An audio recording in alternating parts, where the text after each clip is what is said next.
सर्वात पहिल्यांदा आजच्या या निषेध मोर्चाला महिला वर्ग जास्त संख्येने उपस्थित आहे। सर्वच आदिवासी समाजाच्या वतीने आमच्या माता माऊलींचं आम्ही सर्वजण हार्दिक आभार व्यक्त करतो। तसेच जुन्नर पोलीस स्टेशनचे निरीक्षक आदरणीय अवचर साहेब असतील, एनसीपी सगळी टीम असेल, सर्व पोलीस प्रशासन असेल, त्यात प्रामुख्याने आदरणीय लोकरे साहेब असतील, या सर्वांनी आमच्या मोर्चाला ही परवानगी दिली आणि जे काही आमच्या मोर्चाबरोबर लेंद्रे या ठिकाणापासून तर जुन्नरपर्यंत आले त्याबद्दलही सर्व आदिवासी समाजाच्या वतीने मी त्यांचे हार्दिक आभार व्यक्त करतो। याआधी ठाकर समाजाच्या वतीने जुन्नर तालुक्यामध्ये कधीही मोर्चा झालेला नाहीये, परंतु हा मोर्चा का झाला याला काही पार्श्वभूमी आहे। साधारणतः जर आपण पाहिलं असेल तर 1955 साली लेंद्रे या ठिकाणी देवस्थान ट्रस्ट स्थापन झालं।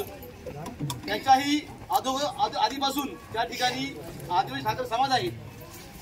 आणि खऱ्या अर्थाने जर गणपतीची पूजा जर कोण करत असेल तर ते आमचे आदिवासी पूर्वज करत होते। खाली तो ब्राह्मण बसायचा आणि तो आपल्या ठाकर समाजाच्या मंडळींकडे फुलं पानं देऊन वर जाऊन सांगायचं की वर जाऊन पूजा करा। तर खऱ्या अर्थाने जर कोणी पाहिलं असेल गणपतीची पहिल्यापासून पूजा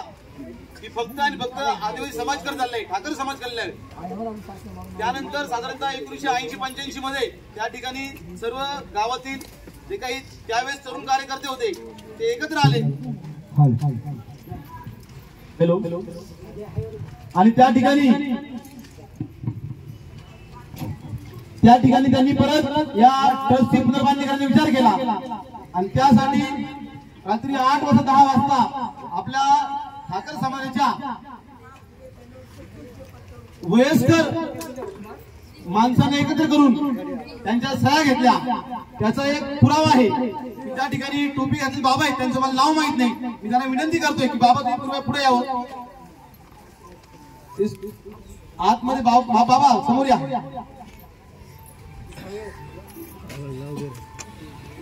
हे जे आपल्या आदिवासी समाजाचे जुने जाणते बांधव आहेत यांना ती गोष्ट माहित आहे की त्यावेळेस त्यांनी सर्व ठाकर समाजाच्या लोकांना एकत्र केलं। रात्री 10 वाजता जे घरी थांबले त्यांच्या सह्या घेतल्या आणि ज्यावेळी ट्रस्ट स्थापन केलं त्यावेळेस त्यांनी कोणत्याही ठाकर समाजाला घेतलं नाही। भाव बरोबर आहे का? बरोबर। त्या ठिकाणी ट्रस्ट स्थापन करताना जर त्यांच्या मनामध्ये खरंच देवाची भक्ती भावाने पूजा करायची इच्छा असती तर त्यांनी त्या ठिकाणी जे देवाचे खरे भक्त आहेत त्यांनाच घेतलं असतं, परंतु त्या मुख्य बॉडीमध्ये त्यांनी त्या ठिकाणी मुस्लिम समाजाच्या एका व्यक्तीला घेतलं।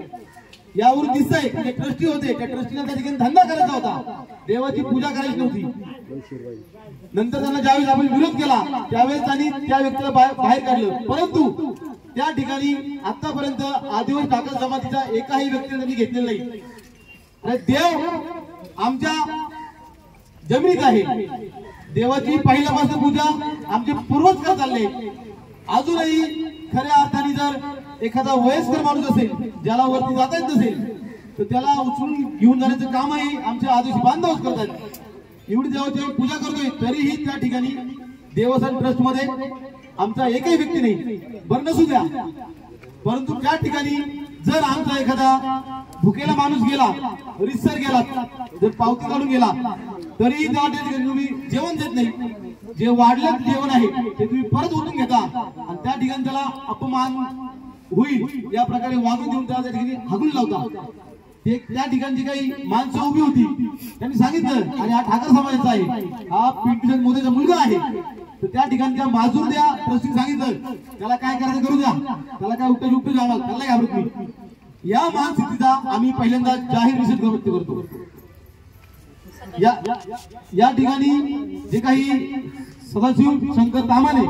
हा जो काही व्यक्ती आहे हा व्यक्ती नेहमीपासूनच आणि त्याचे जे काही मित्र आहेत ते काही चांदा चौकडी आहेत त्या पहिल्यापासूनच आदिवासी ठाकर समाजाला ते पारत पाहतात, त्यांचाही मी जाहीर निषेध व्यक्त करतो। आमच्या महिला सांगतायत की त्यांना पहिलं पास त्या ठिकाणी पाणी आहे त्या पाणी पण त्याला घेऊ देत नाही त्या ठिकाणी त्यांनी कंपाऊंड आता पण सध्या त्या सांगतात की पाणी बंद आहे त्या ठिकाणी त्यांनी कंपाऊंड केलंय त्याला त्यांनी ग्रीन नेट मारली की आधी ठाकर समाजात जाऊन पाणी नाही पिलं पाहिजे तर या मनोवृत्तीचा आम्ही जाहीर निषेध करतो अरे भारतीय संस्कृतीमध्ये जर आपल्या घरात जर कोणी अनोळखी माणूस आला व्यक्ती आला पाहुणा आला तर त्याला आपण पाणीच पाजतो परत घरामध्ये घेऊन त्याला आपण जेवण देतो परंतु त्याच ठिकाणी राहणारा जो कोणी लहान आहे तो अजून 18 वर्षाचा व्यक्ती नाही धन्यवाद आमच्या त्याला आदरणीय मुद्दा म्हणतो या ठिकाणी याही आधी बऱ्याचशा घटना घडल्या परंतु या घटनेला कोणी वाचा फोडली नाही त्यामुळे मी त्याची आई आणि वडील चंद्रकांत मोदे यांना सगळ्यात पहिले सर्व आदिवासी समाजाच्या वतीने त्यांचं मी आभार व्यक्त करतो की तुम्ही उभारी घेतली आणि या प्रकरणात तुम्ही वाचा फोडली जर तुम्ही या ठिकाणी या प्रकरणाला वाचा फोडली नसती तर जी काही पूर्वी प्रकरणं घडली त्याच्या आता वाचा झाली नसती आपण जर पाहिलं असेल या निषेध मोर्चामध्ये ज्या काही मागण्या आहेत त्यात प्रामुख्याने मागणी आहे या घटनेमध्ये जे काही सामाजिक गुन्हेगार आहेत त्यांना तात्काळ अटक झाली पाहिजे यामध्ये आपण आवर्जून सामाजिक गुन्हेगार हा मुद्दाम शब्द घातलेला आहे कारण तो फक्त त्या प्रशांतचा गुन्हेगार नाही तो या संपूर्ण आदिवासी समाजाचा गुन्हेगार आहे म्हणून तो सामाजिक गुन्हेगार आहे त्याला हे कळू नये की हा ठाकर समाजाचा आहे तरी त्यांनी तुम्हाला काय करायचं करा अशी कधी मानसिकता आहे त्याचा विरोध करण्यासाठी हा सामाजिक गुन्हेगार आहे या ठिकाणी सदर सीसीटीव्ही फुटेज मध्ये दिसतंय की जो काही सदाशिव शंकर तामाणे आहे त्याबरोबर आणखी एक तामाणेच ट्रस्टी आहेत आणि त्या ठिकाणी वाढणारे जे काही कर्मचारी आहेत यांना माहित असूनही त्यांनी त्याला हुसकावून लावलं तर या फुटेज मध्ये जे काही व्यक्ती दिसतात त्या व्यक्तींनाही सह आरोपी करणे होत आणि जो काही शिरसाट म्हणून आहे तुम्ही पाहिलं असेल की जुन्नर टाइमच्या बातमीमध्ये तो शिरसाट म्हणतोय की मी त्या ठिकाणी नव्हतो आणि ज्यावेळेस त्याला त्या ठिकाणी प्रकरणामध्ये तो सीसीटीव्ही मध्ये दिसला त्यावेळेस त्यांनी सांगितलं की सदर घटना झाली हे जो काही हा